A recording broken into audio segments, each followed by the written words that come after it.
छत्रपती संभाजीनगरमध्ये युतीची घोषणा झाल्यानंतर वैजापूर तालुक्यातील भारतीय जनता पार्टीच्या कार्यकर्त्यांनी मंगळवारी छत्रपती संभाजीनगरमध्ये अतुल सावे यांना घेरावा घालत युती तोडण्याची मागणी केली। यानंतर कार्यकर्त्यांनी आघाडी स्थापन करून निवडणुका लढवू असा इशारा दिला। दरम्यान बुधवारी देखील वैजापूर शहरात कार्यकर्त्यांनी एकत्र येत घोषणाबाजी केली। दुपारी 3 वाजेपर्यंत वरिष्ठ नेत्यांनी वैजापुरात मैत्रीपूर्ण लढत करण्यासंदर्भात निर्णय न घेतल्यास कार्यकर्ते आघाडी तयार करून निवडणुका लढवतील असा इशारा कार्यकर्त्यांनी दिला आहे। काल मंत्री अतुल सावे यांच्या वाहनाला तुम्ही अडवलं, तिथं राडा झाला। यानंतर आता तुमची बैठक झालेली आहे भाजपच्या कार्यकर्त्यांची, काय नेमकं बैठकीत ठरलेलं आहे? भारतीय जनता पार्टीची बैठक वगैरे अजून झाली नाही। सगळे कार्यकर्ते आज तालुक्यातून इथं जमा होत आहेत। जमा झाल्यानंतर आम्ही थोड्या वेळात ती बैठक करणार। काय भूमिका आहे कार्यकर्त्यांची? आता युती झालेली घोषणा केली। जर संभाजीनगर जिल्ह्यामध्ये शिल्लोडला जर वेगळा न्याय देत असेल तर त्याच न्यायाप्रमाणे आम्हाला वैजापूरमध्ये सुद्धा लढण्याची संधी द्यावी अशी आम्ही आमच्या वरिष्ठांना काल विनंती केलेली आहे। बरं, शिवसेनेकडून नगरपालिका अथवा महानगरपालिकेसाठी युती करण्यात आलेली नव्हती, युती तोडण्यात आली होती। जिल्हा परिषदलाच काय युती करण्यात आली? भारतीय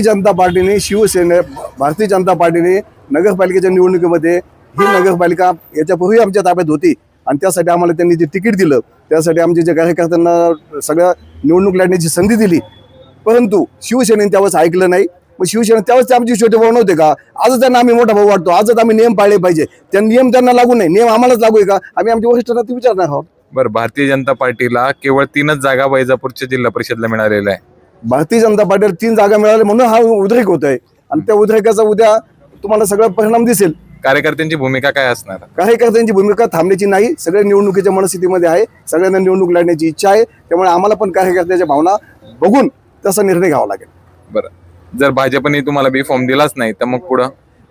आम्ही भाजपला 3 वाजेपर्यंत बी फॉर्म देण्यासाठी विनंती करतो आहोत। जर भारतीय जनता पार्टीने आमची विनंती शिलोडप्रमाणे मान्य केली नाही तर आम्ही शेवटी मिटिंग करून एखाद्या आघाडी स्थापन करण्याची आमची मनस्थिती आहे। काय भूमिका आहे कार्यकर्ते म्हणून भारतीय जनता पार्टीच्या कार्यकर्त्यांची? आमची भूमिका हीच आहे की जसं सिल्लोडमध्ये तुम्ही मैत्रीपूर्ण लढत करताय तशी वैजापूरमध्ये करा, कारण की वैजापूरला ताकद आहे। भारतीय जनता पार्टीने गेल्या 1.5 महिन्यापूर्वीच नगरपालिकेमध्ये दाखवून दिलं की भारतीय जनता पार्टीची ताकद काय आहे। त्याच अनुषंगाने आम्ही त्यांच्या वरिष्ठांकडे मागणी करतोय आणि आम्ही त्यांना अल्टिमेटम दिला आमच्या नेत्यांनी, तर 3 वाजेपर्यंत आम्ही वाट बघू बी फॉर्मची मैत्रीपूर्ण लढतीसाठी। जर नाही दिला तर वेगळा निर्णय आमचा असेल, कारण की हा अन्याय कार्यकर्त्यांवर आहे। हा अन्याय कार्यकर्त्यांवर जसा आहे तसा पार्टीवर देखील आहे। वेगळा निर्णय म्हणजे तुम्ही स्वतःची आघाडी स्थापन करणार का? हा, आमच्या वरिष्ठांनी जो निर्णय घेतील त्यासोबत आम्ही राहणार आहे, परंतु आमचे कार्यकर्ते निवडणुकीपासून दूर जाणार नाही। 100% आम्ही लढू।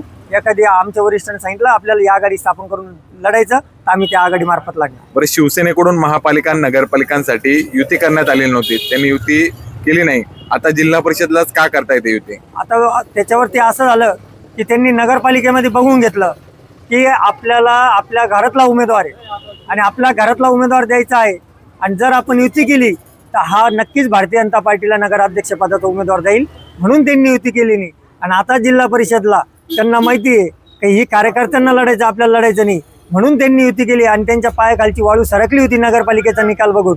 त्या अनुषंगानेच त्यांनी युती केली, परंतु त्यांनी आमच्या वरिष्ठांना काय सांगितलं किंवा काय झालं तिथं गडबड ही माहीत नाही, का ती आम्हाला फक्त 3 जागा सुटल्या। जर आम्हाला मानापानात जागा सुटल्या असत्या तर आम्ही युतीत देखील लढलो असतो, परंतु आता आम्ही पूर्ण 3 जागा भारतीय जनता पार्टी सोडून 5 जागेवरती आणि 10 पंचायत समितीच्या जागावरती आम्ही 100% लागलो। आमदारांनी एक विधान केलंय की जर युती धर्म भाजपच्या पदाधिकाऱ्यांनी पाळला नाही त्याबाबत वरिष्ठांना कळवू। आम्ही युती धर्म पाळायचा नाही पाळायचा हे वरिष्ठांसोबत आमची चर्चा चालू आहे। आम्ही जरी युती धर्म पाळला नाही तर यांनी किती युती धर्म पाळले, किती दिलेले शब्द पाळले, मार्केट कमिटीला भारतीय जनता पार्टी सोबत लढले, 1 वर्षाने सभापती करू हा शब्द दिलेला आहे। मागं देखील युतीमध्ये आमदारकी लढले, 19 असेल, त्याच्यानंतर तुमची 24 असेल, त्याच्यात देखील त्यांनी आमच्या भारतीय जनता पार्टीला शब्द दिलेला कार्यकर्त्यांना किती पाळले।